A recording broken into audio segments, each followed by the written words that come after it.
today, it's very hard to blame Israel. Although I can tell you that just approximately 6 months ago, the mayor of Sharm el-Sheikh stood up and said that the recent shark attacks against Egyptian tourists in Sharm el-Sheikh were done by a shark which was a Mossad agent. Not joking, serious. And by the way, the BBC on their website, and I quote, said, Israel denies shark attack shark was a Mossad agent on their website. Wow. We would deny that, wouldn't we? By the way, I tragically would like to tell you, we lost another Mossad agent lately. It was a vulture from the Tel Aviv University in a migration flight over to Saudi Arabia. He was caught with a thing that was called R65, and he was interrogated. I have fear that the bird sang in the interrogation. But this is no jokes. We are blamed for basically what happens in the region. Now, WikiLeaks, someone mentioned that before to the president, I think gave us all a wonderful example as to that Arab leaders do not have sleepless nights on the Israeli-Palestinian conflict. They have sleepless nights on the Iran nuclear program. They have sleepless nights on what it doesn't mean that it's not important. But the solution of that would solve the problems in Bahrain, in Yemen, in Libya, in Tunisia. I can go on. Wow, that's it. I think today we don't have to repeat that.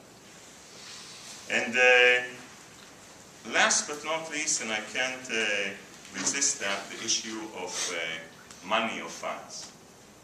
When was the last time with this esteemed institute that we are here in today, and I'm not just joking, I'm serious.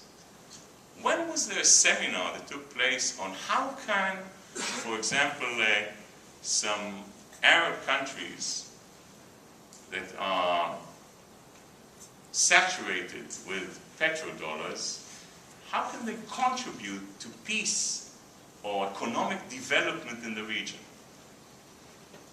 When did that seminar take place? You know, the Saudis sometimes remind me of those two elderly gentlemen in the Muppet Show, Waldorf and Statler, sitting on the balcony and shouting, "It's a lousy show."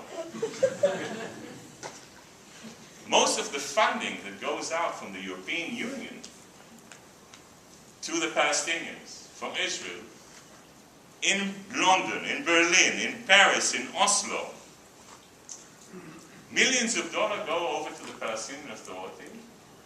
Well, so-called concerned brothers and sisters, does someone stand up and tell them, look, you could give us some crumbs off the table that would change the whole economic parameters in the region? This is something that is as important to achieving peace than anything else, and I'm saying that completely aware of the fact that we have a lot that we can do, that we deserve a clobbering on the head from time to time. We're not angels.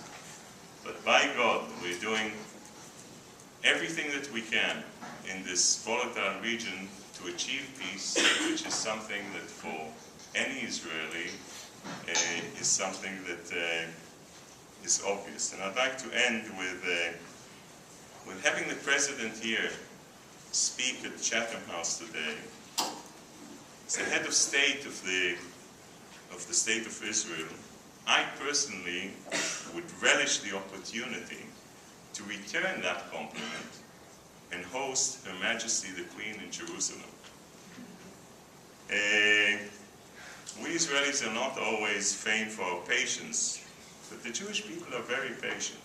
After all, we waited nearly 2,000 years to restore sovereignty in our homeland, and I hope it won't be waiting another 2,000 years to welcome a British sovereign. So I could not think of something which is more fitting to celebrate 60 years of diplomatic friendship, cooperation, and goodwill between our nations by having the President of the State of Israel here.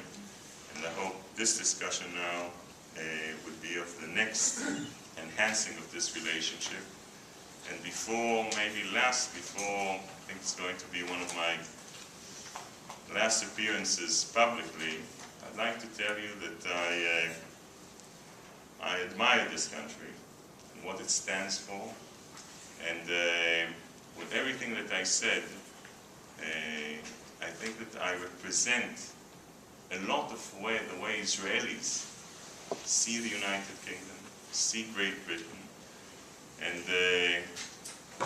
I just wish that we could enhance that relationship and not be afraid on both sides to really talk very, very openly with each other.